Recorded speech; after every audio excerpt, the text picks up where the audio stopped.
Hello दोस्तों, आज हम बात करेंगे कैंसर की वजह से जो लोगों का वज़न कम होता है यानी वेट लॉस होता है, उसको कैसे मैनेज करें। आज के टॉपिक में कुछ यूज़फुल टिप्स या इंटरवेंशंस हम आपको बताएंगे जो आपकी इस मामले में मदद कर सकते हैं। और कैंसर की वजह से वेट लॉस की जो प्रॉब्लम है, जिसकी वजह से पेशेंट का मृत्यु दर भी बढ़ जाता है, उसको मैनेज और मेंटेन करने में आपकी मदद करेंगे। आज के टॉपिक में हम बात करेंगे important tips for patients having weight loss related to cancer. Topic पर जाने से पहले जो लोग हमारे चैनल पर नए हैं, उन्हें रिक्वेस्ट करूँगा कि चैनल को सब्सक्राइब करें, वीडियोस को लाइक करें, शेयर करें, फॉलो करें, कमेंट करें, पूरा देखें। टॉपिक इंपॉर्टेंट है, इसलिए अंत तक देखिएगा। चलिए शुरू करते हैं इंपॉर्टेंट वीडियो।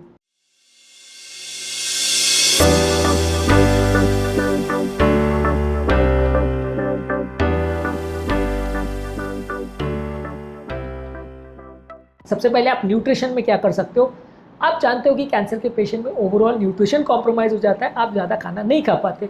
तो जो सीमित मात्रा में आप खाना खा पा रहे हो वो ज़्यादा कैलोरी में रिच हो, ज़्यादा प्रोटीन में रिच हो, इसका ध्यान रखिए। मान लीजिए आप अगर 100 ग्राम या 200 ग्राम खाना खा रहे थे, अभी आप 20 ग्राम ही खा पा रहे हो, तो वो 20 ग्राम में आपको खाने में वैसी चीज़ें मिलनी चाहिए जिसमें आपका कंपेरेटिवली न्यूट्रिशन या प्रोटीन ज़्यादा हो। 100 ग्राम 200 ग्राम में तो आर्बिट्री नंबर्स बोल रहा हूँ, एग्जैक्ट फिगर्स ऐसे नहीं होते। लेकिन मान लीजिए अगर आपका पहले से कंपैरिजन में खाने की मात्रा पहले से 10-20% ही रह गई है, तो वो 10-20% जितनी चीज़ें आप खा पा रहे हो वो न्यूट्रिशियस ज़्यादा हो, वो आपको पूरे vitamin, minerals, proteins, healthy carbohydrates और हेल्दी फैट सारी चीज़ें दे दे, इसकी आपको कोशिश करनी चाहिए। इसके लिए फूड सिलेक्शन इंपॉर्टेंट है। इसके अलावा आप पेशेंट को न्यूट्रिशनल सप्लीमेंट्स दे सकते हो, जिसमें हाई कैलोरी हाई प्रोटीन के ड्रिंक्स और शेक्स पेशेंट को दे सकते हो। पेशेंट कितना भी भले उसको प्रॉब्लम हो, उसको फ्रूट जूसेस और उनको न्यूट्रिशनल सप्लीमेंट या प्रोटीन शेक्स काफ़ी इजीली दिया जा सकता है और ये बॉडी में फ़ायदा भी करता है। कैंसर के पेशेंट्स को अक्सर ये प्रोटीन शेक्स या इस तरह के ड्रिंक्स देने से फ़ायदा मिलता है। इवन गैस्ट्रोइंटेस्टिनल कैंसर्स वगैरह भी है, जो उनका भूख पूरी तरह मर जाती है या खाना खाने के बाद वॉमिटिंग होती है, या अन्नली में भी कैंसर हो, तो उनको भी ये ड्रिंक्स और शेक्स के माध्यम से आप न्यूट्रिशन दे सकते हो। बॉडी में ठीक ठाक मात्रा में न्यूट्रिशन मिल जाएगा, कैलोरी मिल जाएगी, काम चलता रहेगा, वजन कम नहीं होगा। इसके लिए आप कोशिश कर सकते हो। मान लीजिए अगर किसी को खाना बिल्कुल ही नहीं खा पा रहा है और अन्नली का ही कैंसर है, ऐसी जगह पे कैंसर है कि खाना नहीं पहुंच पा रहा है, तो वह आप उसको एंट्रल न्यूट्रिशन देते हो, जहाँ पे एक ट्यूब आप नाक के द्वारा या मुंह के द्वारा उसके अन्नली में डाल के उसके द्वारा फीडिंग करते हो, या पैर एंट्रल न्यूट्रिशन देते हो, यानी कि पेशेंट की आंतों को बाईपास करते हुए उसको नसों के माध्यम से, इंजेक्शन के माध्यम से खाना दिया जाता है। इसमें प्रोटीन सोल्यूशंस और पेरेंटल न्यूट्रिशन के हिसाब से अलग अलग किट्स और सप्लीमेंट्स आते हैं, वो आप दे सकते हो। तो पेशेंट की न्यूट्रिशन रिक्वायरमेंट को कुछ दिनों तक इससे मेंटेन किया जा सकता है। खासकर जो सर्जरी के आसपास का पीरियड है या जब पेशेंट को बिल्कुल ही नहीं खा पा रहा है, उस टाइम पे आप कुछ दिन तक उसको इंजेक्शन के द्वारा खाना दे सकते हो।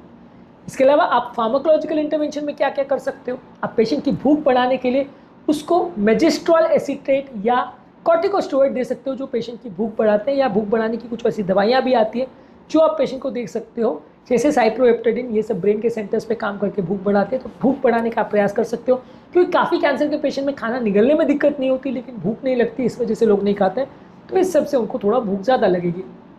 इसके अलावा पेशेंट का बॉडी वेट बढ़ाने के लिए आप उनको एनाबॉलिक स्टीरॉयड दे सकते हो, यानी सिलेक्टिव एंड्रोजन रिसेप्टर मॉड्यूलेटर्स यानी SARM, ये ग्रुप की दवाइयाँ उनको दे सकते हो, जो कि उनका मसल मास और उनका स्ट्रेंथ बढ़ाएगा। तो कैंसर के पेशेंट में बॉडी वेट जब कम होता है, तो ये चीज़ें आप उनको दे सकते हो। इसकी मेडिसिन या टैबलेट्स आती हैं जो आप उनको दे सकते हो, तो उससे उनका वजन बढ़ेगा। इसके इंजेक्शन आते हैं। इसके अलावा कुछ एंटी साइटोकाइन थेरेपी देते हो, जैसे TNF अल्फा है और IL-6, जो पेशेंट का वजन कम करता है। इनके इफेक्ट को कम करने के लिए उसके लिए डायरेक्ट साइटोकाइन थेरेपीज आती है, जो इस रिसेप्टर को कम करती है, या TNF अल्फा या इंटरल्यूकिन 6 के एक्शन को कम करती है। और ये साइटोकाइन जो है वजन कम करते हैं, उनका एक्शन को कम करके आप वजन को वापस बढ़ा सकते हो, और कैंसर की वजह से जो वजन कम हो रहा है उस प्रोसेस को आप कम कर सकते हो।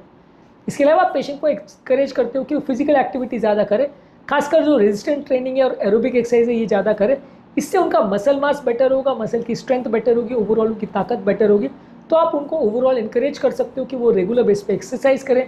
और इसके अलावा आप उनको एक्सरसाइज के अलावा फिजियोथेरेपी भी करवा सकते हो, जिससे उनका मसल मास बेटर होगा और ओवरऑल फिजिकल फंक्शन बेटर होगा। रेगुलर फिजियोथेरेपी या फिजिकल थेरेपी करने से भी उनको फ़ायदा मिलेगा। इसके अलावा आप पेशेंट को अगर साइकोलॉजिकल प्रॉब्लम्स या डिप्रेशन, एंग्जाइटी की वजह से वो नहीं खा पा रहे, तो आप उनकी एपेटाइट इंप्रूव करने के लिए उनका इमोशनल सपोर्ट बढ़ाएंगे, उनका साइकोलॉजिकल सपोर्ट बढ़ाएंगे।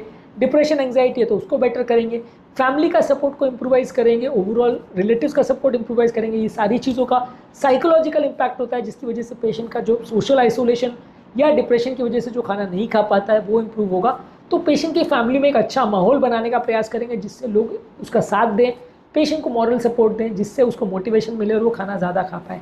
ऐसे हालत में अक्सर वो पेशेंट जिनको अकेला मरने के लिए छोड़ दिया जाता है वो बहुत जल्दी मर जाते हैं, और वो पेशेंट जिनके साथ पूरी फैमिली लगी रहती है उनको बचाने के लिए उनके बचने के चांस या इंप्रूव होने के चांस ज़्यादा रहते हैं। मैं ऐसा नहीं कहता हूँ हर वो पेशेंट जिसको ऐसा है वो बच ही जाएगा और हर पेशेंट जिसको अकेला छोड़ दे वो मर ही जाएगा, लेकिन कंपेरेटिवली चांसेस में सिग्निफिकेंट फ़र्क आप दे सकते हैं यदि आप इसके लिए थोड़ा एक्स्ट्रा मेहनत करते हैं तो आज के टॉपिक में हमने बात करी कि अगर किसी व्यक्ति को कैंसर की वजह से वजन कम हो रहा है तो क्या क्या चीज़ें आप कर सकते हैं जिससे उनका वजन कम होने की प्रोसेस में कुछ फ़ायदा मिले। टॉपिक एंड करने से पहले जो लोग हमारे चैनल पर नए हैं उन्हें रिक्वेस्ट करूँगा कि चैनल को सब्सक्राइब करें, वीडियो को लाइक करें, शेयर करें, फॉलो करें, कमेंट करें पूरा।